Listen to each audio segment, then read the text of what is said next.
Assalamualaikum warahmatullahi wabarakatuh. Perkenalkan, nama saya Diko Saputra dari Pendidikan IPS 2 semester 7 Stambuk 2018.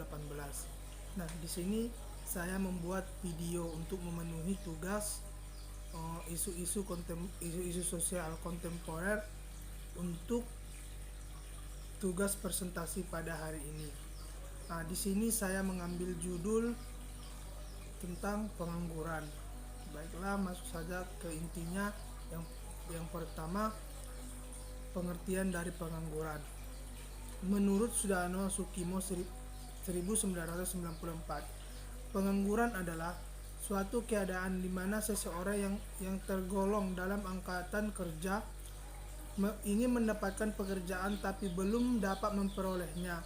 Pengangguran adalah keadaan di mana orang ingin bekerja namun tidak mendapat pekerjaan. Di Indonesia, angka pengangguran makin meningkat. Murni memberikan penjelasan bahwa istilah pengangguran selalu dikaitkan dengan angkatan kerja atau labor force.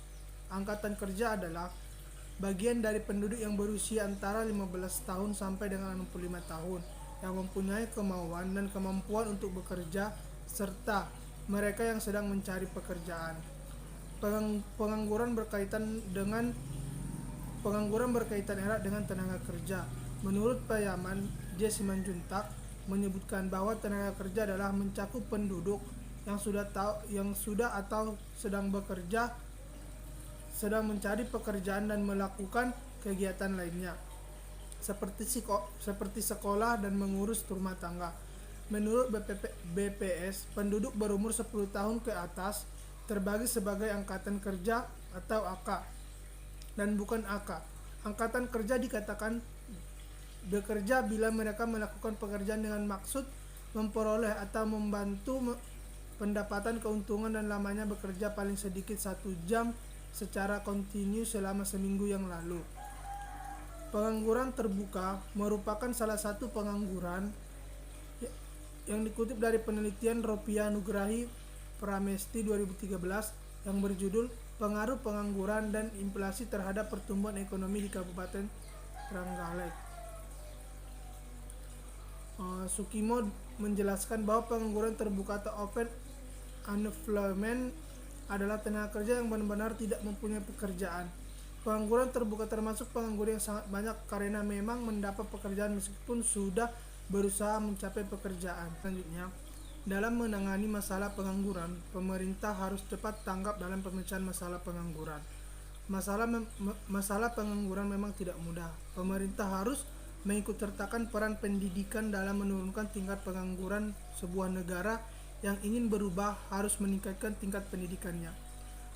Pendidikan berperan penting dalam menciptakan sumber daya manusia yang berkompeten. Semakin banyaknya sumber daya manusia yang kompeten, maka makin mampu mengurangi angka pengangguran di suatu negara tersebut. Sampai sekarang, pengangguran masih menjadi salah satu masalah utama yang selalu dihadapi setiap negara. Jika berbicara tentang masalah pengangguran, berarti tidak hanya berbicara tentang masalah sosial, tetapi juga berbicara tentang masalah ekonomi. Karena pengangguran selain menyebabkan masalah sosial juga memberikan pengaruh terhadap pertumbuhan ekonomi suatu negara, khususnya negara yang sedang berkembang. Pengangguran merupakan salah satu penyakit ekonomi yang sangat berpengaruh terhadap tingkat pertumbuhan ekonomi. Pengangguran mengakibatkan orang tidak memiliki pendapatan dan mendorong mereka jatuh ke jurang kemiskinan. Secara umum, pemerintahan mengatasi pengangguran dengan mengupayakan atau memperluas kesempatan kerja, baik di sektor pemerintahan atau swasta. Selanjutnya, jenis-jenis pengangguran. Pengangguran sering diartikan sebagai orang yang ingin bekerja namun tidak memiliki pekerjaan. Pengangguran terdiri dari dua berdasarkan potensi kerjanya. Yang pertama, pengangguran terselubung adalah tenaga kerja yang tidak bekerja secara maksimal karena suatu alasan tertentu. Akan tetapi, ada yang salah dengan produktivitas mereka. Ada dua hal yang memungkinkan keliru. Pertama, mereka membiarkan tanpa pekerjaan. Ini membuat mereka tak menghasilkan apapun. Kedua, mereka justru dipaksa bekerja super keras. Ini membuat mereka kelelahan dan justru tidak produktif. Dan yang kedua, setengah pengangguran. Orang dikatakan setengah pengangguran ketika ia ingin punya jam kerja lebih namun tidak bisa karena berbagai alasan. Kata Badan Pusat Statistik, batas jam kerja yang dimaksud adalah 35 jam per minggu. Oleh karena itu, orang yang bekerja di bawah jam ini bisa disebut setengah pengangguran. Selanjutnya, jenis-jenis pengangguran berdasarkan penyebabnya. Yang pertama, pengangguran siklis. Pertama, ada gerakan siklis. Ia terjadi atas perubahan ekonomi, misalnya permintaan suatu barang yang menurun.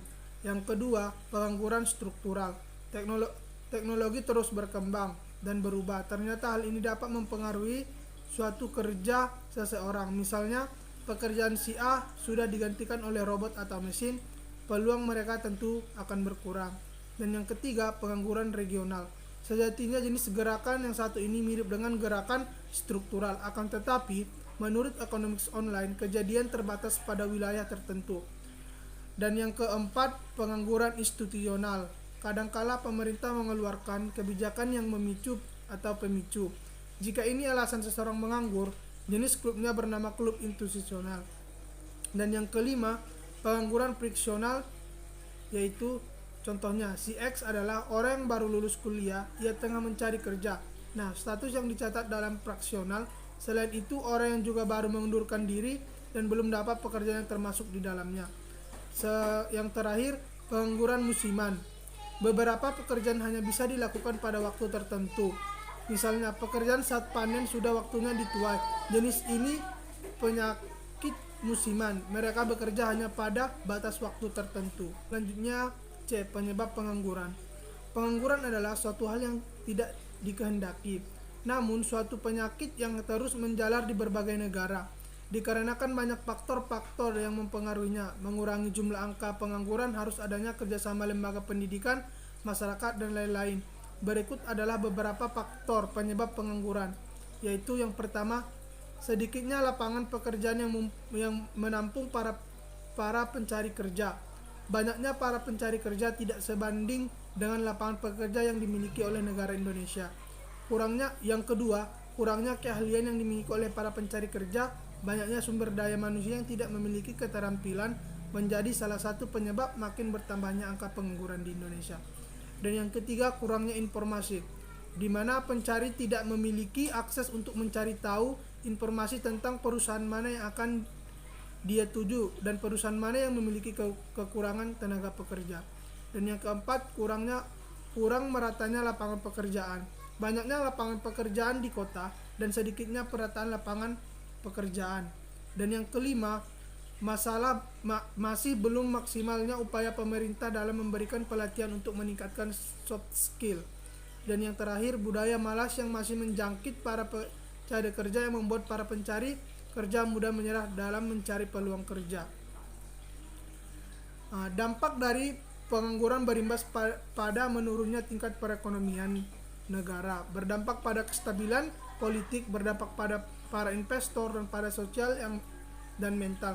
Banyak sekali dampak yang ditimbulkan dari pengangguran. Beberapa dampak timbul oleh pengangguran. Yang pertama, jika ditinjau dari segi ekonomi, pengangguran akan meningkatkan jumlah kemiskinan. Dan yang kedua, jika ditinjau dari segi sosial, dengan banyaknya pengangguran yang terjadi, maka akan meningkatkan jumlah kemiskinan dan banyaknya pengemis, gelandangan, serta pengamen. Dan yang ketiga, jika ditinjau dari segi mental, dengan banyaknya pengangguran maka rendahnya kepercayaan diri, keputusasaan akan menimbulkan depresi. Dan yang keempat, jika ditinjau dari segi politik maka akan banyaknya demonstrasi yang terjadi. Dan yang kelima, jika ditinjau dari segi keamanan, banyak pengangguran membuat para penganggur melakukan tindak kejahatan demi menghidupi perekonomiannya. Dan yang keenam, banyaknya pengangguran juga dapat meningkatkan pekerja seks komersial di kalangan muda karena demi menghidupi ekonominya. Dan yang terakhir, banyaknya dampak pengangguran yang timbul menjadi tanggung jawab pemerintah dan masyarakat untuk segera menanggulangi jumlah pengangguran yang terjadi.